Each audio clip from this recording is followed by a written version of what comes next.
దేవుడు మనుషుల్లాగా మనల్ని ఎప్పుడు బ్లేమ్ చేయడు, నిందించడు, అవమానించడు. గెట్ లాస్ట్ అని అనడు. ఏం చేయాలి నీకోసం? నీవు ఏం ఆశిస్తున్నావు నా దగ్గర నుంచి? ఎన్నడూ ఎప్పుడు నిన్ను దేవుడు బయటకు అప్పగించాడు. నీ పరువు అసలు తీయడు దేవుడు, తెలుసా?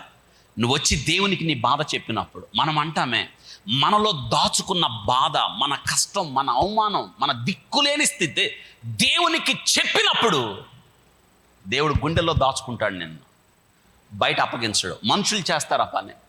వ్యభిచారంలో పట్టబడిన స్త్రీని రాళ్ళతో కొట్టుకుంటే యేసుక్రీస్తు దగ్గర తీసుకొచ్చారు. బోధకుడా ఏం చెప్తావో చెప్పు. మోషే ధర్మశాస్త్రాన్ని బట్టి ఈమెను రాళ్లతో కొట్టి చంపాలనుంది. ఏం చెప్తావు? ప్రభువుని నిందించడానికి. అంటే ఆయన ఏదో ఒక విషయంలో పట్టుకోవాలని. ప్రభు వారిని చూసి నేల మీద రాశాడు కదా. అదే పని అడుగుతున్నారు. అంటే వాళ్ళ ఉద్దేశం ఏంటంటే, ఇప్పుడు మోషే ధర్మశాస్త్రంలో రాయబడినట్టు చేయండి పోండి అంటే వాళ్ళు అంటారు, మరి మోషే ధర్మశాస్త్రానికి నువ్వు లోబడవేంటి అంటారు అన్నమాట. మరి మోషే కన్నా గొప్పవాడిని అంటావేంటి? అబ్రహాం కన్నా ముందున్నాను అంటావేంటి? ఇప్పుడు అలా కాకుండా ప్రభు అలా చేయొద్దు అన్నాడు అనుకోండి, మోషే ధర్మశాస్త్రాన్ని అతిక్రమిస్తున్నాం అంటారు అనమాట. అందుకే దేవుడు వాళ్ళకి ఏ సమాధానం చెప్పకుండా ఏం చేస్తున్నాడు? నేల మీద రాస్తా ఉన్నాడు. ప్రభు అప్పుడు ఒక మాట చెప్పాడు, మీలో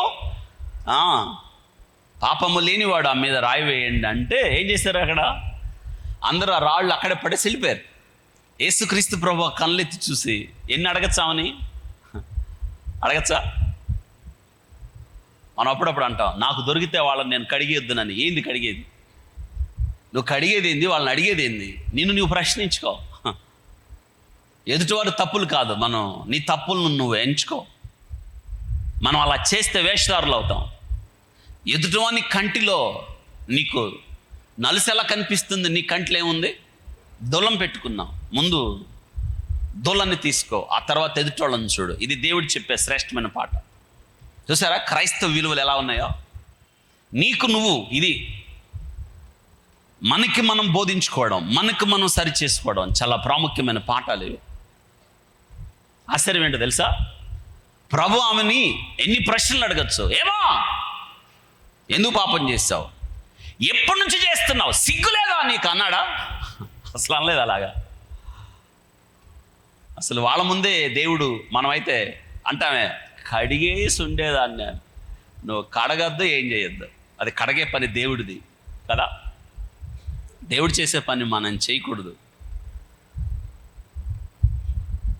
అందరు వెళ్ళిపోయారు. ప్రభు కళ్ళెత్తి చూసి అంటున్నాడు, అమ్మా వారెక్కడా?